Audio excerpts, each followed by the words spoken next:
Vamos a continuar con los ejercicios de la práctica número 2 de mercancías en comisión.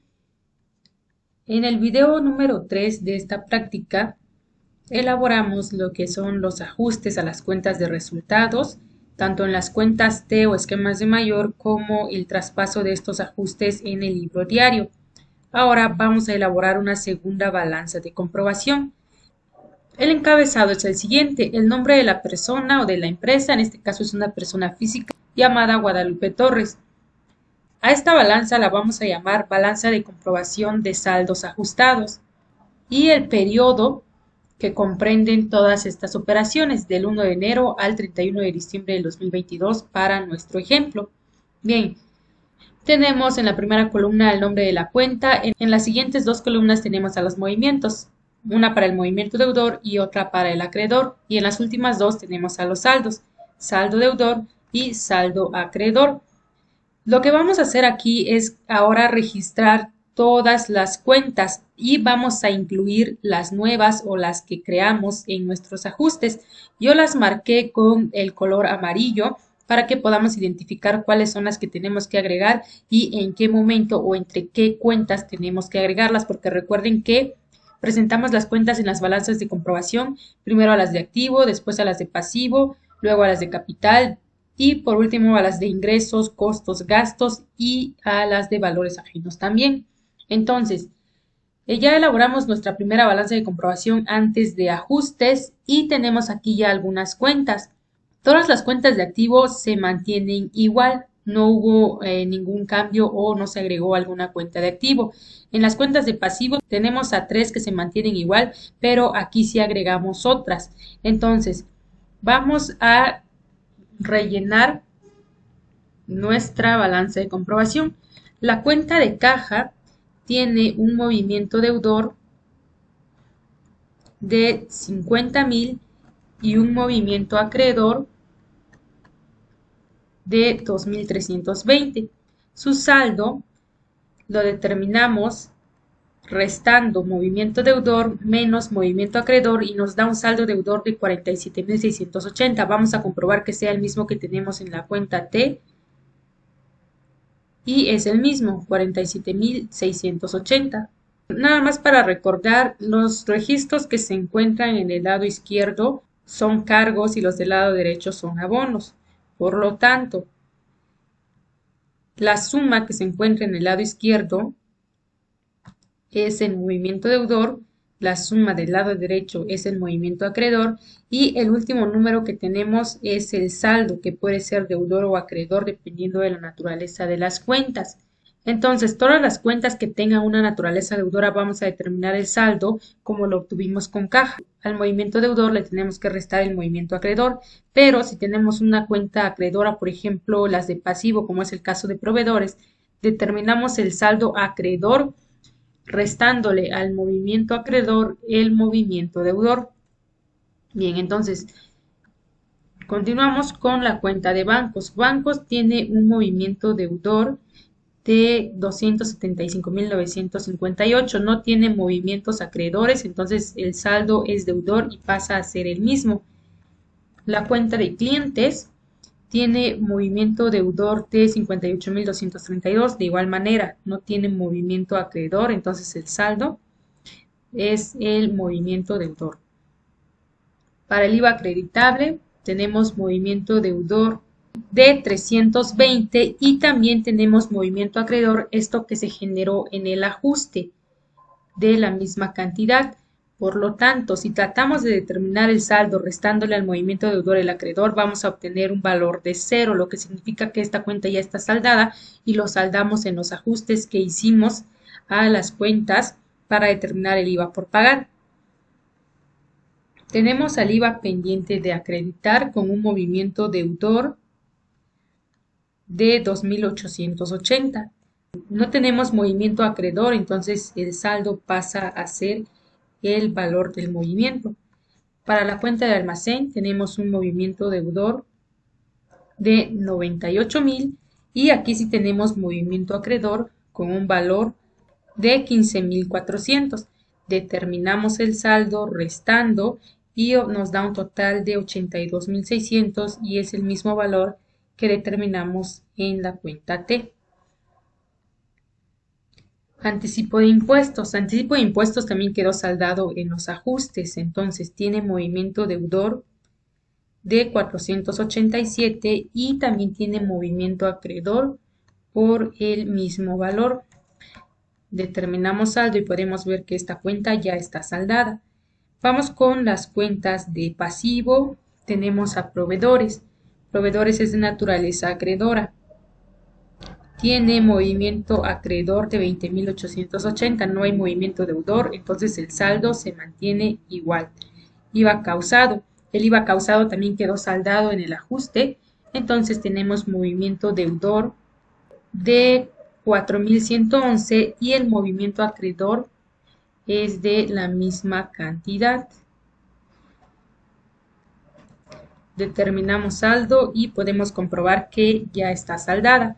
El IVA pendiente de causar. Tenemos movimiento acreedor con un valor de 8.032. No tenemos movimiento deudor, entonces el saldo es el mismo. Bien, hasta aquí todo se mantiene constante o se mantienen las mismas cuentas que teníamos en la primera balanza de comprobación. Lo único que cambió fue que algunas cuentas ya quedaron saldadas, como el de anticipo de impuestos, el IVA acreditable y el IVA causado. Ahora, agregamos nosotros otras cuentas de pasivo y son las que tenemos aquí en color amarillo. Las de pasivo son las de IVA por pagar, ISR por pagar y PTU por pagar. Entonces tenemos que agregar estas tres cuentas. Vamos a agregarlas. IVA por pagar, ISR por pagar y PTU por pagar.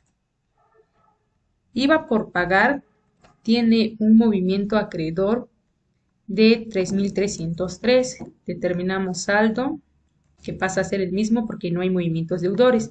El ISR por pagar solo tiene movimiento acreedor de 453, el saldo es igual, y el PTU por pagar es de 1.249. No tiene movimiento deudor, entonces el saldo acreedor es del mismo valor. Bien, ya agregamos estas tres cuentas. Después tenemos a las cuentas de capital. Dentro de las cuentas de capital tenemos al patrimonio contable, porque recuerden que es una persona física. Entonces vamos a agregar la cuenta de patrimonio contable. Patrimonio contable tiene un movimiento acreedor de 422.640. El saldo se mantiene igual. Y tenemos también a la cuenta de utilidad neta del ejercicio. Esta cuenta no la teníamos en la primera balanza, surgió a través de los ajustes, entonces vamos a agregarla. Utilidad neta del ejercicio. Su movimiento acreedor es de 10.792, el saldo pasa a ser el mismo. Ahora vamos a agregar a las cuentas de ingresos. Dentro de las cuentas de ingresos tenemos a las ventas y a los otros productos. Esas ya las teníamos en la primera balanza de comprobación. Entonces vamos a agregar estas dos cuentas. Tenemos a ventas y a otros productos. Ventas tiene un movimiento acreedor de 25.325 y también ya quedó saldado. Entonces tiene un movimiento deudor de la misma cantidad. Determinamos saldo y nos da 0. Tenemos a otros productos que también ya quedó saldado mediante los ajustes. Movimiento deudor de 4.570 y movimiento acreedor del mismo valor. Determinamos saldo y ya nos da un valor de 0. Bien, luego tenemos a las cuentas de costos. Dentro de las cuentas de costos tenemos al costo de ventas. Vamos a agregar la cuenta. El costo de ventas tiene un movimiento deudor de 15.400 y también ya quedó saldado en los ajustes. Tiene un movimiento acreedor del mismo valor. Determinamos saldo, movimiento deudor menos movimiento acreedor y ya está saldada esta cuenta. Y después tenemos a las cuentas de gastos. Dentro de la cuenta de gastos tenemos únicamente a los gastos de venta. Gastos de venta tiene un movimiento deudor de 2.000 y también ya quedó saldado. Tiene un movimiento acreedor de la misma cantidad. Esto nos indica que la cuenta ya está saldada.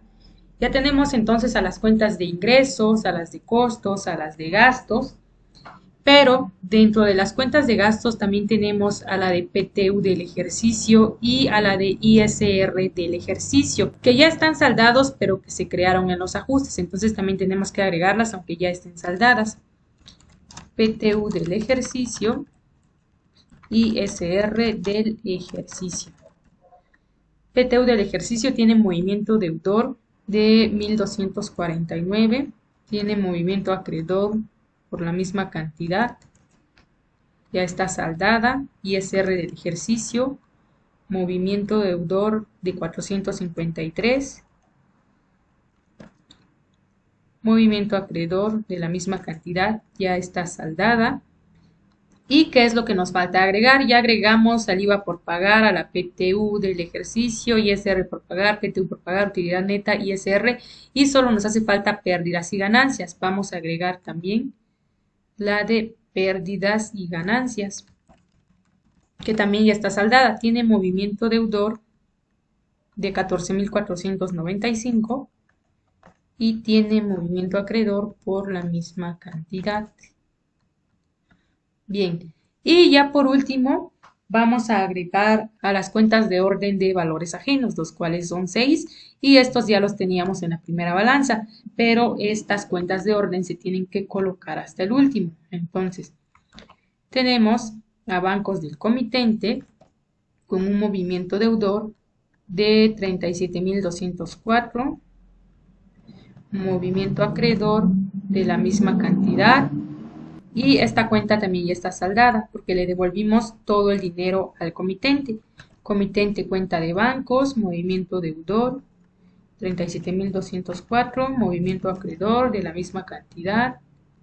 Continuamos con clientes del comitente, movimiento deudor de 29.000, movimiento acreedor de 14.500.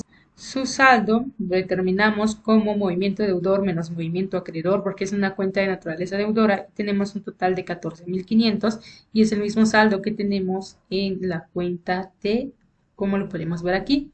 Luego tenemos a comitente cuenta de clientes. Al ser su contracuenta, tiene los mismos valores pero de manera inversa. Movimiento deudor con 14.500, movimiento acreedor con 29.000, determinamos el movimiento acreedor y nos da el mismo valor. Después tenemos a mercancías sin comisión con un movimiento deudor de 45.375, movimiento acreedor de 24.900 y su saldo de 20.475. Comitente cuenta de mercancías es contracuenta.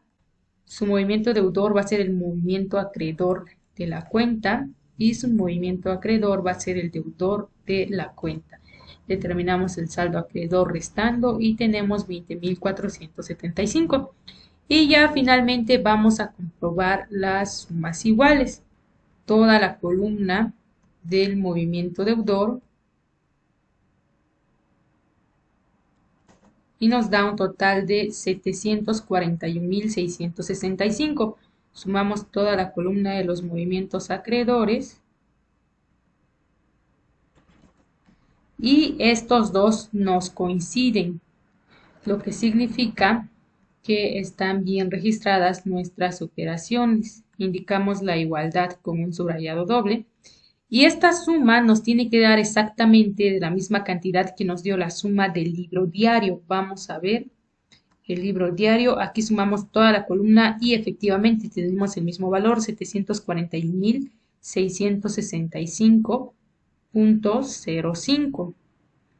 Ahora sumamos los saldos. Saldos deudores. 502.325, saldos acreedores nos tiene que dar lo mismo que el saldo deudor. y nos da exactamente lo mismo. Entonces nuestros movimientos y nuestros saldos son correctos y estamos cumpliendo con la ley de la partida doble. De esta manera elaboramos la balanza de comprobación de saldos ajustados. Aquí es donde ya tenemos que agregar todas las cuentas sin importar si están saldadas o no. Con esto terminamos la cuarta parte de la práctica número 2 de mercancías en comisión. Ya llevamos 4 videos. Ya únicamente nos hace falta elaborar nuestros dos estados financieros, los que ya hemos visto, que son el estado de resultados y el balance general. Esos dos los vamos a elaborar en el siguiente video. Hasta aquí terminamos con este.